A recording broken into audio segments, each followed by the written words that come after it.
আসসালামু আলাইকুম। আমরা আজকে এসেছি মিক্সড ফার্মিং এর পক্ষ থেকে। মার্কি তালুকদার বাড়ির পাশে এক কৃষক একটি ফার্ম করছে, এখানে মিক্সড ফার্মিং আলু এবং টমেটো নিয়ে। সেটার ক্ষেত্রে আমরা বিস্তারিত আলোচনা করব। যে আপনারা দেখতে পাচ্ছেন যে খুব সুন্দর টমেটো গাছ, দেখেন কত সুন্দরভাবে ঝাড়া দিয়ে করছে। এই যে দেখেন নিচ থেকে, এখান থেকে জিংলা ঝাড়া দিয়ে উপরের দিকে দিছে, এরপরে নিচ থেকে উপরে এটা উঠে গেছে কুমড়া গাছের মতো। তো আমার কাছে এই ফার্মটা দেখে খুব সুন্দর লাগছে, তাই চিন্তা করলাম যে এখানকার একটা ভিডিও তুলে ধরবো আপনাদের কাছে, যাতে আপনারা দেশবাসী এই এই ফার্মটি দেখে আপনারা করতে পারেন বা অনুপ্রাণিত হতে পারেন। তো এখানে আসলে সবচেয়ে বড় কথা হচ্ছে, এখানে কিন্তু জায়গার পরিমাণ বেশি না। জায়গার পরিমাণ প্রায় 2% জায়গা, কিন্তু 2% জায়গার মধ্যে এত সুন্দর করে সাজানো গুছানো মানে খুব কমই আছে।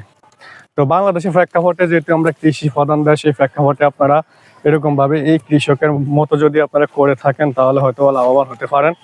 টমেটো কিছু ফাঁকা ধরছে, তারপরে কিছুদিনের মধ্যে আরো বেশি ফাঁকবে।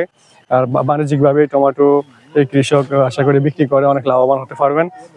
আর আপনারাও এই সাথে কৃষকের সাথে সাথে এরকম ভাবে প্রতি বছর যদি এরকম করতে পারেন, তাহলে হয়তো বা কি অনেক উন্নতি করতে পারবে দেশের, এবং কৃষি বা কৃষি খাতের অথবা দেশের মানুষের যে কোনো চাহিদা পূরণ করা সম্ভব। তো আমি আসলে এখানে আসার একটাই উদ্দেশ্য, আপনাদেরকে এটা দেখাবো বলে এসেছি। সামনে আমাদের আরো একটি প্রজেক্ট আছে, ওইটার পাশে উনি করছে আলু ক্ষেত, তাও আমি আপনাদেরকে দেখাবো। তো একটু আরেকটা গাছ দেখাই, দেখেন এই যে এখানে বা একটু দেখান তো, এই যে দেখেন কত সুন্দর করে ঝাড়ার মাধ্যমে, দেখছেন এই যে গাছটা কত সুন্দর, একদম পুষ্ট। এটা কোনো মনে করেন রোগা বা কোনো গাছ না, একদম পুষ্ট একটা গাছ, অর্থাৎ ভিটামিনে ভরপুর। খুব সুন্দরভাবে গাছটি তারা পরিচালনা যে করছে এত সুন্দরভাবে, এটাই কৃষককে অসংখ্য ধন্যবাদ দিতে চাই আমি। যদিও কৃষক আজকে উপস্থিত নাই, আমি তাকে খোঁজ করছিলাম, কিন্তু উনি একটু কাজে গেছে অন্য জায়গায়, যার কারণে আমি আসলে ওনাকে দেখাতে পারবো না বা পারলাম না। আশা করি সামনে হয়তো বা কোনো একটা সময় তার সাথে আপনাদের সাথে সাক্ষাৎ করিয়ে দিব ইনশাল্লাহ। আর দেখেন এই যে কত সুন্দর প্রজেক্ট।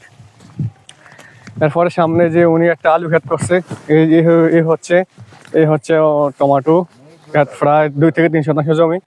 আর সামনে আছে মনে করেন আরো আলু ক্ষেতে প্রায় 30 শতাংশের মতো। এটা পুরোটা একটা জমি। তো আমার কাছে খুব ভালো লাগছে যে দেখেন আলু হয়তো বা 10-12 দিনের মধ্যে আলু উঠানো সম্ভব। আলু গাছ হলুদ হয়ে গেছে, তো আলুর ফলনও ভালো হয়েছে আশা করি।